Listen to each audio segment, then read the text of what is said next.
नमस्कार दोस्तों, आप सभी का स्वागत है। आज हम भारतीय संविधान के परिक्षेप में बहुत ही ज़्यादा महत्वपूर्ण सभी क्वेश्चंस यानी कि आपके विभिन्न एग्जाम्स से संबंधित क्वेश्चन आज के इस वीडियो में लेकर आया हूँ।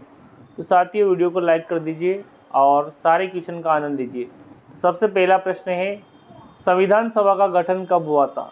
तो साथियों, जुलाई 1946 में संविधान सभा का गठन हुआ था। तो जुलाई 1946 हमारा करेक्ट आंसर है, यानी कि ऑप्शन बी। अगला है संविधान सभा की प्रथम बैठक। तो साथियों, 9 दिसंबर 1946 को संविधान सभा की पहली बैठक हुई थी, 9 दिसंबर 1946 को। और इस दिन संविधान सभा के अस्थायी अध्यक्ष के रूप में डॉक्टर सच्चिदानंद सिन्हा जी का चयन हुआ था। तो साथियों, संविधान सभा के अस्थायी अध्यक्ष यानी कि यहाँ पे अस्थायी की बात की जा रही है। तो डॉक्टर सच्चिदानंद सिन्हा संविधान सभा के अस्थायी अध्यक्ष के रूप में नियुक्त हुए थे। कब? संविधान सभा की प्रथम बैठक के दिवस। साथियों, अगला क्वेश्चन है, संविधान सभा के स्थायी अध्यक्ष कौन थे? तो साथियों, संविधान सभा की जो दूसरी बैठक थी, जो कि 11 दिसंबर 1946 को थी, उस दिन संविधान सभा के स्थायी अध्यक्ष के रूप में डॉक्टर राजेंद्र प्रसाद जी का चयन हुआ था, जो कि भारत के पहले राष्ट्रपति भी हुए। तो यहाँ पे डॉक्टर राजेंद्र प्रसाद संविधान सभा के स्थायी अध्यक्ष थे। तो यानी कि ऑप्शन सी हमारा करेक्ट आंसर। अगला क्वेश्चन है दोस्तों, संविधान सभा की प्रारूप समिति के अध्यक्ष किसे नियुक्त किया गया? तो साथ ही यहाँ पे प्रारूप समिति की जो अध्यक्ष थे, डॉक्टर भीमराव अंबेडकर संविधान सभा की प्रारूप समिति यानी कि ड्राफ्टिंग कमेटी के अध्यक्ष थे। छठवां क्वेश्चन है साथियों, सारे क्वेश्चन इंपॉर्टेंट है। भारतीय संविधान सभा के संविधान को कब अंगीकृत किया? साथियों, संविधान अंगीकृत हुआ था 26 नवंबर 1949 को, यानी कि इस दिन हमारा जो संविधान है बनकर तैयार हो गया था। जबकि संविधान जो लागू हुआ 26 जनवरी 1950 को लागू हुआ, यानी कि 26 नवंबर 1949 को हमारा संविधान जो है एडॉप्ट किया गया, यानी कि अंगीकृत किया गया। अगला क्वेश्चन है, वर्तमान में भारतीय संविधान की अनुसूचियों की संख्या। तो साथियों, तत्कालीन समय में अनुसूचियाँ 8 थी और 4 अनुसूचियाँ और जुड़ी, यानी कि 9वीं अनुसूची जुड़ी, 10वीं अनुसूची दल बदल से संबंधित जुड़ी, 11वीं अनुसूची पंचायत राज से संबंधित जुड़ी और 12वीं अनुसूची नगरीय निकाय यानी नगर पालिका से संबंधित जुड़ी। तो वर्तमान में 8+4 यानी कि 12 अनुसूचियाँ हैं। अगला क्वेश्चन है, भारतीय संविधान पूर्ण रूप से कब लागू हुआ? तो साथियों, 26 जनवरी 1950 को हमारा जो संविधान है पूर्ण रूप से लागू हुआ था, जबकि 26 नवंबर 1949 को हमारा संविधान बनकर तैयार हुआ था, यानी कि हमारा संविधान लागू 26 जनवरी 1950। इसी दिन को हम गणतंत्र दिवस के रूप में मनाते हैं। अगला क्वेश्चन है साथियों, संविधान की कुंजी किसे कहा गया? तो साथियों, संविधान की जो कुंजी है, संविधान की प्रस्तावना को कहा गया है, यानी कि प्रस्तावना जो है उद्देशिका, वही संविधान की कुंजी है। जबकि संविधान की हृदय और आत्मा क्या है? संवैधानिक उपचारों के अधिकार को संविधान की हृदय और आत्मा कहा गया है। ठीक है, आगे बढ़ते हैं हम। अगला क्वेश्चन है, शासन की जो संसदीय शासन प्रणाली वो कहाँ से ली गई है? तो साथियों, रूस से मौलिक कर्तव्य लिए गए हैं और यूएस से, अमेरिका से मौलिक अधिकार लिए गए, कनाडा से संघीय शासन प्रणाली, और संसदीय शासन प्रणाली की बात करें तो वो ब्रिटेन से ली गई है। तो यानी कि ऑप्शन डी हमारा करेक्ट आंसर। अगर संघीय शासन प्रणाली की बात करें तो वो है कनाडा। अगला क्वेश्चन है 11वां क्वेश्चन, भारतीय संविधान में समवर्ती सूची कहाँ से ली गई? तो साथियों, समवर्ती जो सूची है वो ली गई है ऑस्ट्रेलिया से। कहाँ से ली गई है? ऑस्ट्रेलिया से। ठीक है, आगे बढ़ते हैं हम। देखिए, भारतीय संविधान में आपात प्रबंधन, तो ये आपात प्रबंधन जो है 352, 356 वो जर्मनी से लिए गए। कहाँ से लिए गए? जर्मनी से। दक्षिण अफ्रीका से क्या लिया गया है? संविधान में संशोधन। ऑस्ट्रेलिया से क्या ली गई? समवर्ती सूची। अमेरिका से क्या लिया गया है? मौलिक अधिकार। और सर्वोच्च न्यायालय का पद या सर्वोच्च न्यायालय की स्थापना ही अमेरिका से ली गई। तो आपात उपबंध कहाँ से लिए गए? जर्मनी से। 13वां क्वेश्चन है, मौलिक अधिकार का सिद्धांत, यानी कि मौलिक अधिकार कहाँ से लिए गए? तो अभी जस्ट बताया, अमेरिका से लिए गए मौलिक अधिकार। और हमारे कितने मौलिक अधिकार है? वर्तमान में 6 मौलिक अधिकार है। पहले कितने थे? 7 थे। अब कौन सा हटा दिया गया है? संपत्ति के अधिकार को हटा दिया गया है, आर्टिकल 300 में जोड़ दिया गया है। फ्रांस से गणतंत्र लिया है, ब्रिटेन से संसदीय शासन प्रणाली और कनाडा से संघीय शासन प्रणाली।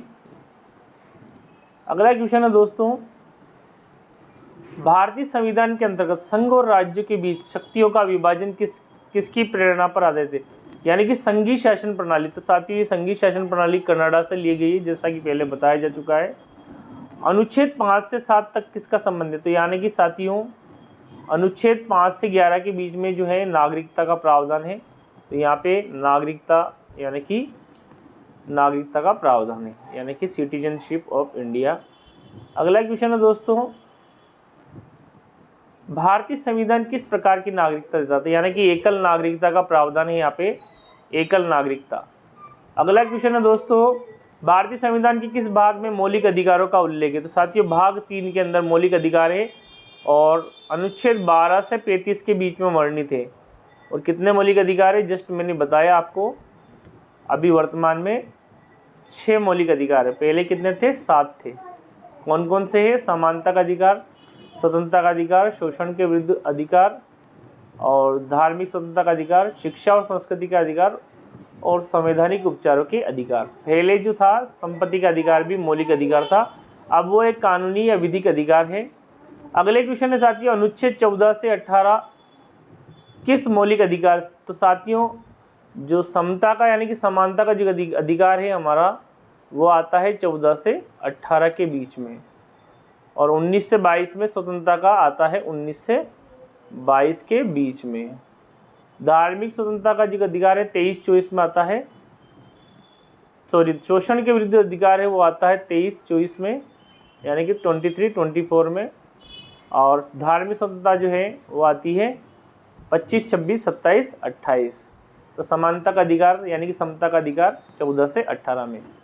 मौलिक कर्तव्य किस समिति की सिफारिश पर संविधान में समाहित किए गए, तो साथियों सरदार सवर्ण सिंह समिति की सिफारिश पर हमारे संविधान में उस समय यानी कि 42वां संविधान संशोधन के समय 1976 में 10 मौलिक कर्तव्य जोड़े गए थे, और ये जो मौलिक कर्तव्य रूस के संविधान से लिए गए हैं।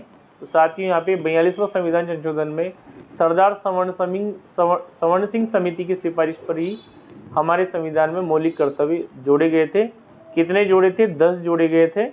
अभी वर्तमान में कितने हैं, 11 हैं, यानी कि एक और जोड़ दिया गया है, तो अब 11 हैं। और एक कौन सा जोड़ा गया, 86वां संविधान संशोधन में 6 से 14 वर्ष तक के बच्चे हैं तो अनिवार्य एजुकेशन वो जोड़ा गया है। तो अभी वर्तमान में 11 मौलिक कर्तव्य हैं। उस समय कितने जोड़े गए थे, 42वां संविधान संशोधन 1976 में 10 जोड़े थे।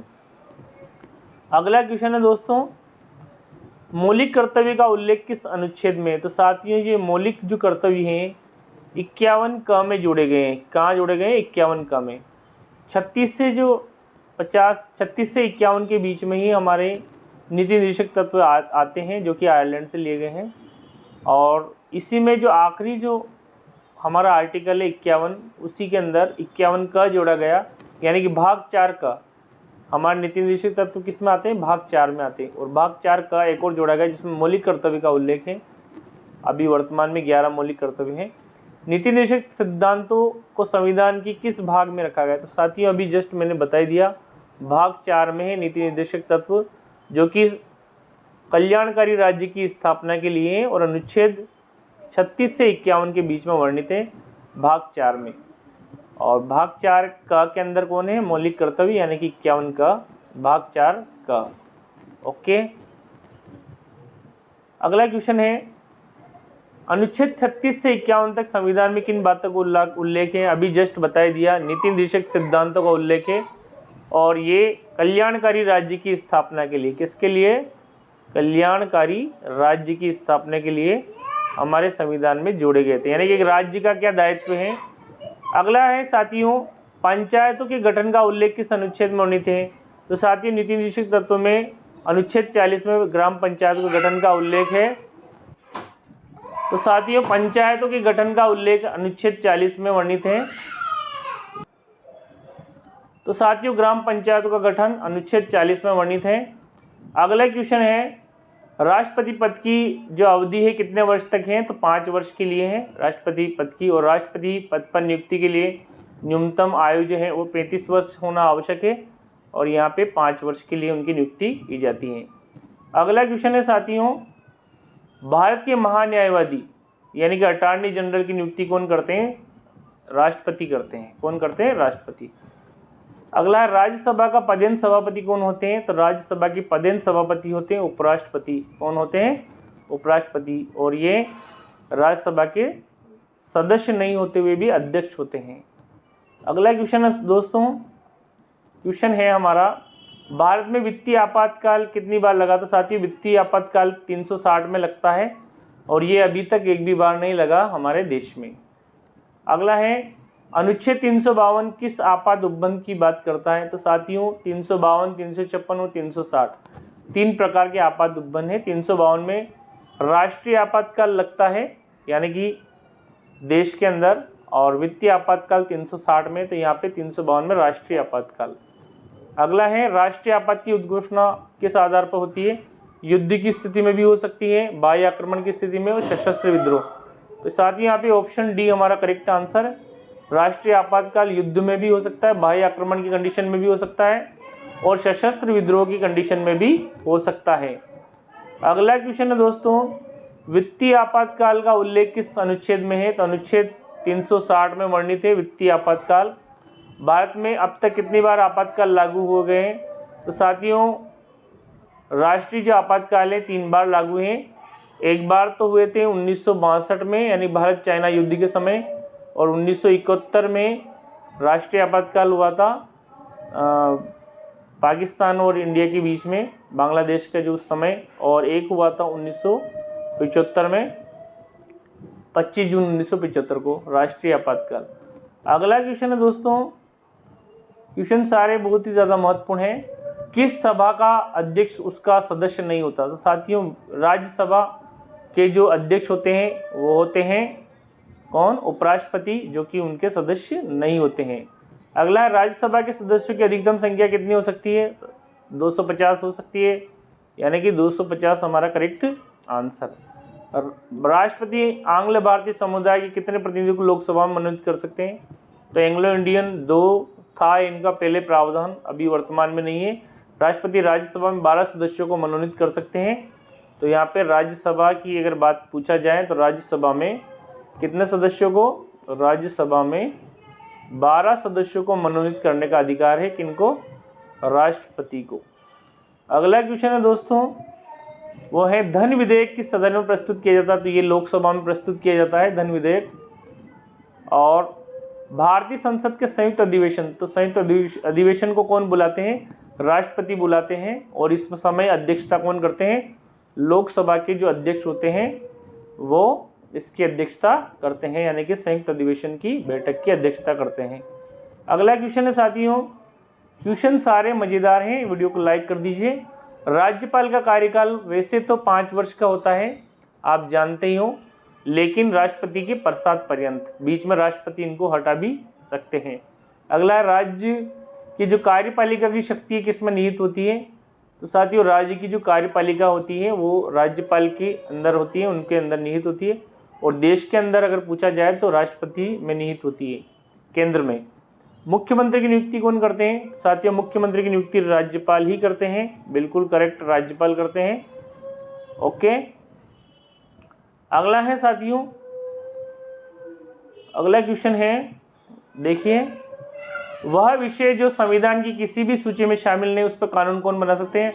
यानी कि अवशिष्ट सूचियों पर जो कानून है वो केंद्र सरकार बना सकती है। और विधानसभा की गणपूर्ति कोरम कुल संख्या कितनी होना आवश्यक है? तो साथियों बैठक के संचालन के लिए कोरम गणपूर्ति 1/10 सदस्य होने चाहिए टोटल सदस्यों का। तो यहाँ पे हमारा करेक्ट आंसर हो गया 1/10।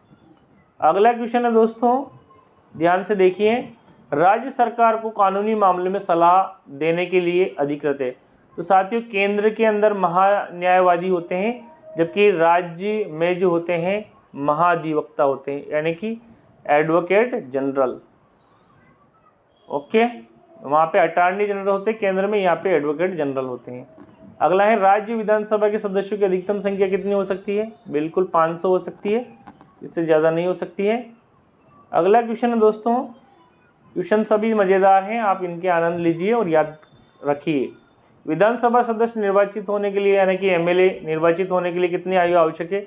25 वर्ष की आयु कम से कम होना आवश्यक है। और विधान परिषद का विघटन कितने वर्षों पर होता है? तो साथियों विधान परिषद जो है एक प्रकार से राज्यसभा की तरह मान सकते हैं केंद्र में।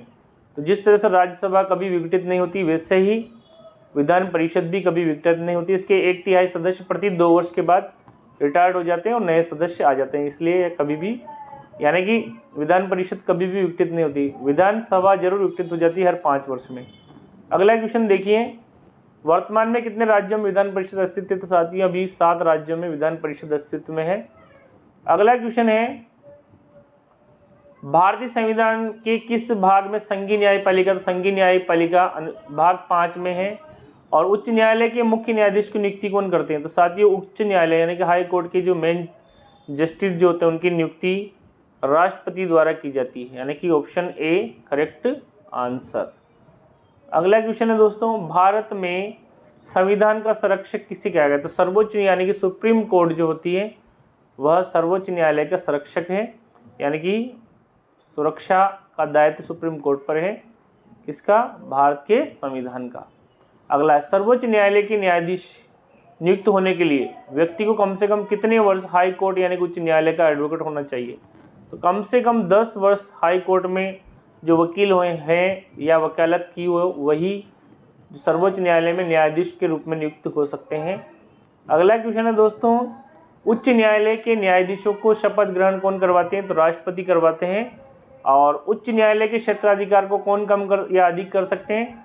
संसद कम ज़्यादा कर सकती है। स्थानीय स्वशासन के जनक कौन है? लॉर्ड रिपन को स्थानीय स्वशासन का जनक माना गया है।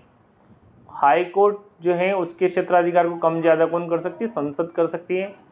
और हाई कोर्ट के न्यायाधीशों को शपथ ग्रहण कौन करवाते हैं? उनको शपथ ग्रहण करवाते हैं राष्ट्रपति। अगला क्वेश्चन है दोस्तों, किस राज्य में पंचायती राज व्यवस्था सर्वप्रथम लागू की गई? तो साथियों यहाँ पे 4 ऑप्शन हैं, गुजरात, राजस्थान, महाराष्ट्र, तमिलनाडु। तो साथियों राजस्थान ऐसा राज्य है जहाँ पे सबसे पहले पंचायती राज व्यवस्था को अडॉप्ट किया गया था, यानी कि ऑप्शन बी हमारा करेक्ट आंसर हुआ। अगला है, इस पंचायती राज संस्थान की अधिकतम आय का सोर्स क्या है? सरकारी अनुदान पर ही आधारित पंचायती राज व्यवस्था का। अगला क्वेश्चन है दोस्तों, संविधान 74वां संविधान संशोधन में क्या उल्लेख है? 73वां संविधान संशोधन पंचायत राज से और 74वां संविधान संशोधन नगर पालिका से संबंधित है। और इसमें 12वीं अनुसूची भी जोड़ी गई साथियों। 11वीं अनुसूची में ग्राम पंचायत, जबकि 12वीं अनुसूची में नगर पालिका। और 74वां संविधान संशोधन स्थानीय स्वशासन पर किसके नियंत्रण की व्यवस्था की गई है? स्थानीय जनता के नियंत्रण की व्यवस्था की गई है, यानी कि ऑप्शन बी हमारा करेक्ट आंसर है।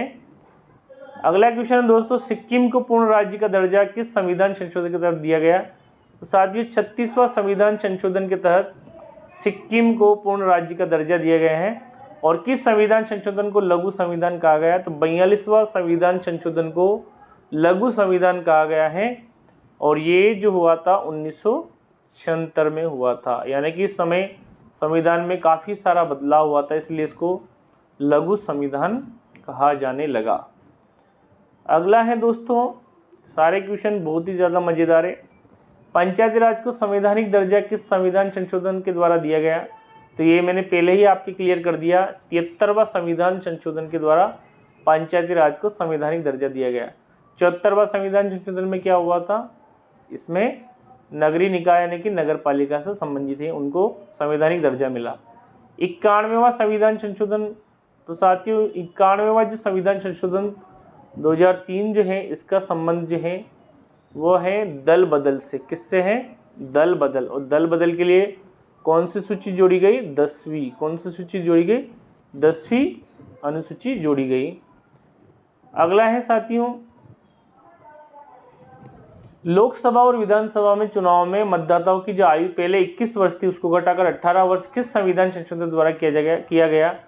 तो साथियों 61वां संविधान संशोधन जो हुआ था 1989 में, उसमें क्या किया? 1989 ध्यान रखिए, उसमें मतदाता की जो आयु है 21 से घटाकर 18 वर्ष कर दी गई। नगर पालिका को संवैधानिक दर्जा किस संविधान संशोधन द्वारा दिया गया? साथियों, नगर पालिका को संवैधानिक जो दर्जा है अभी जस्ट आपको बता दिया, 74वां संविधान संशोधन द्वारा इनको संवैधानिक दर्जा मिला नगर पालिका को। अगला क्वेश्चन है, मंत्रिपरिषद की संख्या का निर्धारण किस संविधान संशोधन द्वारा किया गया? तो साथियों यहाँ पे 91वां संविधान संशोधन द्वारा जो मंत्रिपरिषद की जो संख्या है उनका निर्धारण किया गया। 91वां संविधान संशोधन 2003 में, यहाँ पे ध्यान रखिए 91वां संविधान संशोधन। अगला क्वेश्चन है साथियों, 92वां संविधान संशोधन द्वारा भारतीय संविधान में किस भाषा को शामिल किया गया? तो 92वां संविधान मैथिली, संताली, डोगरी और बोडो भाषा यानी कि इन 4 भाषाओं को जोड़ा गया। 8वीं अनुसूची में साथियों, 8वीं अनुसूची में जो है भाषाओं का उल्लेख है हमारे संविधान में। अगला क्वेश्चन है, किस संविधान संशोधन द्वारा 6 से 14 वर्ष तक के बच्चों हेतु अनिवार्य या निःशुल्क जो अनिवार्य शिक्षा है उसका प्रावधान? तो 86वां संविधान संशोधन 2002 साथियों यहाँ पे बहुत ही ज़्यादा महत्वपूर्ण है। क्वेश्चन आ गया यहाँ पे 6 से 14 वर्ष तक के बच्चों के लिए 2002 में ये किया गया था। 6 यानी कि RTE जोड़ा गया, राइट टू एजुकेशन, 2002 में, ये याद रखिए 2002 में। तो यहाँ पे क्वेश्चन हो गया हमारे 67। आगे बढ़ते हैं हम। आगे जो क्वेश्चन है, पंथ निरपेक्ष समाजवादी अखंडता शब्द किस संविधान संशोधन द्वारा जोड़े गए? तो ये 42वां संविधान संशोधन 1976 में जोड़े गए। ओके, अगला क्वेश्चन है दोस्तों, संविधान में सहकारी समितियां शब्द किस संविधान संशोधन द्वारा जोड़ी गई? तो ये 97वां संविधान संशोधन द्वारा सहकारी समितियां भी जोड़ी गई हमारे संविधान में। और आगे बढ़ते हैं दोस्तों, ये है हमारा अगला क्वेश्चन, भारत का राष्ट्रीय खेल क्या है? तो राष्ट्रीय खेल हमारा हॉकी है, बिल्कुल। और भारत के राष्ट्रगान के रचयिता कौन थे? तो साथियों, राष्ट्रगान की जो रचयिता है वो है रविंद्रनाथ टैगोर जी, जबकि बंकिम चंद्र चटर्जी ने हमारा राष्ट्रगीत वंदे मातरम लिखा था। और अगला क्वेश्चन है दोस्तों, ध्वज गीत की रचना किसने की थी? तो श्यामलाल गुप्त पार्षद ने ध्वज गीत की रचना की थी। और वंदे मातरम बंकिम चंद्र चटर्जी ने किस उपन्यास से लिया गया? तो ये आनंद मठ से लिया गया था। और वंदे मातरम को राष्ट्रगीत के रूप में 26 जनवरी 1950 को यानी कि राष्ट्रगीत के रूप में स्वीकार किया गया। अगला क्वेश्चन है दोस्तों, क्वेश्चन आखिरी क्वेश्चन की ओर चल रहे हम। भारत का राष्ट्रीय पंचांग किस संवत पर आधारित है? ये शक संवत पर आधारित है। और भारत का राष्ट्रीय पशु क्या है? बाघ है यानी कि टाइगर है। तो इस प्रकार हमारे लगभग 75 क्वेश्चन हमने 76 क्वेश्चन यहाँ पे किए और सारे ही क्वेश्चन आपके बहुत ही ज़्यादा महत्वपूर्ण थे। एक बार इन क्वेश्चन को देख लीजिए, सारे क्वेश्चन बहुत ही ज़्यादा महत्वपूर्ण है। और साथ ही ये वीडियो को लाइक कर दीजिए और इसी प्रकार की वीडियो आप चाहते हैं मैं लेके आऊँ तो अपने अन्य दोस्तों तक शेयर कर दीजिए ताकि मुझे भी मोटिवेशन मिले और आपको भी इन क्वेश्चन से लाभ हो। साथियों, ये जो है ऐसे क्वेश्चन है जो सभी कंपटीशन एग्जाम्स में बार बार पूछे जाते रहते हैं और आप सभी के लिए बहुत ही ज़्यादा महत्वपूर्ण क्वेश्चन है। थैंक यू दोस्तों, वीडियो को लाइक कर दीजिए और अन्य दोस्तों तक शेयर कर दीजिए। धन्यवाद। जय हिंद।